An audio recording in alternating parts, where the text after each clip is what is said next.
जुलूस गांव में होते हैं, लोग करते हैं दीनी जलसे।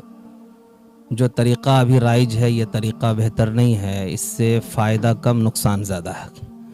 फ़ायदा कम इसलिए है कि इसमें लोग नुमाइश के तौर पर आते हैं और ख़ास तौर पर जो ख़वातीन और लड़कियां आती हैं, ज़्यादातर नौजवान वो सिर्फ़ अपने दिल बहलाने के लिए आते हैं और तकरीर सुनने का गर्ज़ उनका नहीं होता है। और जो लोग भी मुंतज़मीन इस तरह के जलसे करते हैं उन्हें चाहिए कि इस तरह के जलसे में शिरकत ना करें। अगर करना ही जलसा है तो अपनी मसाजिद में वो सिर्फ़ 2 घंटे का प्रोग्राम करें जिसमें अस्सलाम वालेकुम गाइस। आज हम आए हैं बराईदगाह मरकज़ और यहाँ पर इमाम साहब है जो बराईदगाह के इमाम व ख़तीब है। प्रोग्राम में भी जाते हैं, तारुफ़ की मोहताज नहीं है और मशहूर है बराईदगाह मरकज़। जो बहुत बड़े विदेशी लोग भी यहाँ आते हैं जमात में।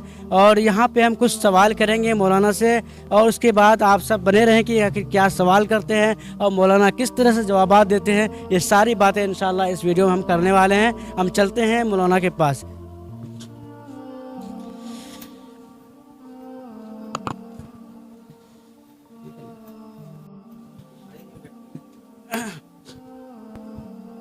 सबसे पहले अस्सलाम वालेकुम वरहमतुल्लाह। खैरियत से हजरत? हाँ, वालेकुम अस्सलाम वरहमतुल्लाहि वबरकातुहू। अल्हम्दुलिल्लाह मैं खैरियत से हूँ। तो हजरत मेरा आना हुआ कटिहार मेडिकल कॉलेज से। हम एसएफ दीनी मीडिया टीवी की तरफ से आए हैं और कुछ सवाल है और बातें बहुत सारी है, लेकिन हमें मुख्तसर सी बातें आपसे करनी है क्योंकि आपका भी वक्त कम है, ताकि आपके कम वक्तों में और ज़्यादा बातें हो जाए। ये सबसे बड़ी बात है। हम सबसे पहले हम सवाल करेंगे कि हमारे जो जलसे जुनून जो शाबान के महीने में और रजब के महीने में जो हर गांव में हर जगह जलसे आम होते हैं और कई कई बस्ती कई गांव में जलसे एक एक नहीं बल्कि दो दो नहीं चार चार हो जाते हैं कई बस्ती में। लेकिन वहाँ से जो बातें जो सामने निकल कर आती है कि मैं भी हालांकि मीडिया से हूँ, मैं भी कई बार प्रोग्राम में गया हूँ और प्रोग्राम वाले बुलाए भी हैं जलसे में वीडियो रिकॉर्ड करने के लिए। और 1 साल नहीं बल्कि 1.5 साल का मेरा तजुर्बा है जलसे में, मेरा आना जाना, बल्कि पूरे बिहार में लगभग कहों बेस हम गए हैं, ज़िले में गए हैं, जा चुके हैं। तो मैं एक ही चीज़ देखता हूँ कि बाज़ उलमा बहुत सारे डिमांड करते हैं पैसे को लेकर के। मैं एक जगह जलसा करवा रहा था, अभी ये क्या नाम है कि अभी हाल फिलहाल जो 6 ईद के 6 7वें दिन को जो दावत दिया एक शख्स को, मैं उसका नाम नहीं लेना चाहूँगा, लेकिन तारीख देने के बाद भी जब पैसे की बारी आती तो पीछे हट जाते हैं, कहते हैं मेरी प्रोग्राम कहीं और है, मेरा प्रोग्राम कहीं और है। जब पैसे डिमांड जब बढ़ाया गया, उसको पैसे बताया गया इतना दिया जाएगा, तो फिर जाके उसकी हाँ हुई। तो पहला सवाल ये रहेगा कि डिमांड के मुतालिक, और दूसरा जो सवाल रहेगा हमारे देश के मुतालिक कि देश में जो ये आफत जनी जो इतनी सारी जो जताई जा रही है, जो कि हमारे बाबा भागवेश्वर, जो मेरे पूरे नाम भी जहन में नहीं है कि क्या क्या नाम है, बालाजी के नाम से उनको पुकारते हैं। चलिए अपने मज़हब के लिए जहाँ तक करते हैं ठीक करते हैं। जब देश की बारी आती है वहाँ हमें बहुत बुरा, बल्कि पूरे मुल्क में इसका जो है कि जोर की बजाय तोड़ पैदा हुआ। तो उसके बारे में आप क्या कहना चाहिए?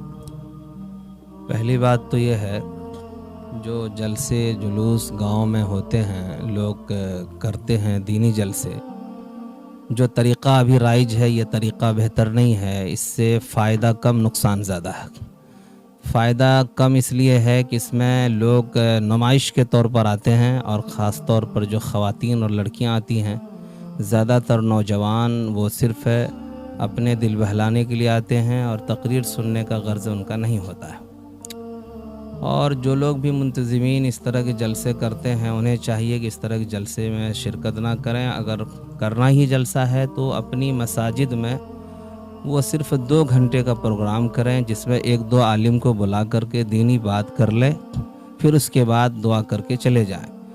और ये जो गांव में लाख 1.5 लाख 2 लाख के जलसे मुनक़िद करते हैं और उलमा को बुलाकर और ख़तीर रकम डिमांड करते हैं, ये भी शरई नुक्ते नज़र से बेहतर नहीं है। उन लोगों को चाहिए कि जो भी उनकी तनख्वाह वज़ह होती है, जो किराया उनको लगता है उतना वो ले लें, लेकिन 10,000 20,000 50,000 एक रात के जो लेते हैं ये समाज के लिए बेहतर नहीं है और समाज में बहुत गलत मैसेज जाता है। उलमा कहते हैं लोगों की बदगुमानी बढ़ रही है, लिहाजा जो भी आलिम इस तरह के तरीक़ा राइज किए हैं उनको चाहिए कि अपना तरीक़ा को वो बदलें और समाज में अपने अमल से, कौल से, फ़ेल से अच्छा मैसेज भेजें ताकि समाज के लोग एतमाद करें और एतमाद बहाल रहे।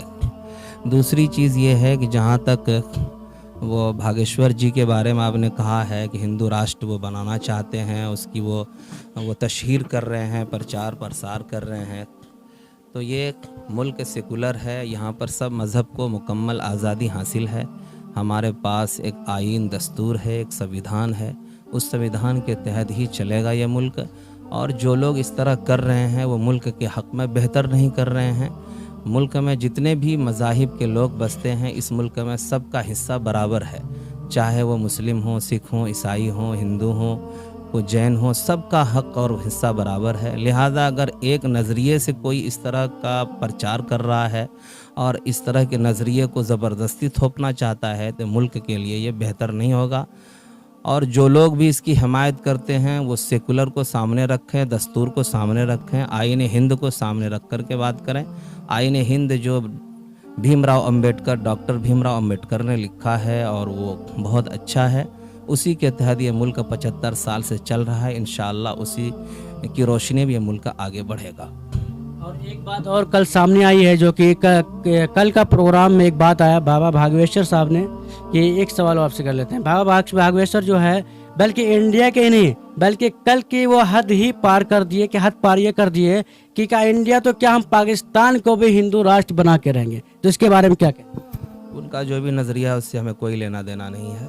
हम अपने मुल्क में रहते हैं, हमें अपना मुल्क से मोहब्बत है, प्यार है। हम अपने मुल्क को बढ़ाने के लिए हर तरह की कोशिश कुर्बानी करेंगे। और जो लोग इधर उधर की बातें करते हैं वो उनका काम है, हमारा नहीं है। अच्छा, एक और सवाल आपसे कि तबलीगी जमात से रिलेटेड कर लेते हैं कि तबलीगी जमात में बहुत सारे लोग जाना चाहते हैं, बहुत सारे लोग इसको कहते हैं वहाँ जाके अपने वक्त को बर्बाद करने के सिवा कुछ नहीं मिलता किसी को। और कुछ लोग और कहते हैं कि जिनके पास कोई कामकाज नहीं होता वही लोग जमात में जाते हैं। ऐसी बात नहीं है। जमात का काम इस्लाह कल्ब है और कल्ब की इस्लाह के लिए लोग जाते हैं और माशाअल्लाह इस काम से काफ़ी फ़ायदा हुआ है, माजी में भी और अभी भी हो रहा फ़ायदा। जो लोग इस तरह की बातें कर रहे हैं उनका असल मकसद जो है इस तरह की जमात को बदनाम करना होता है, वरना तबलीगी जमात से बेशुमार शराबी, जुआरी, सूदखोर, रिश्वतखोर राह रास्ते पर आए हैं और इसकी मेहनत हमागीर है और ये मेहनत ढकी छुपी नहीं है।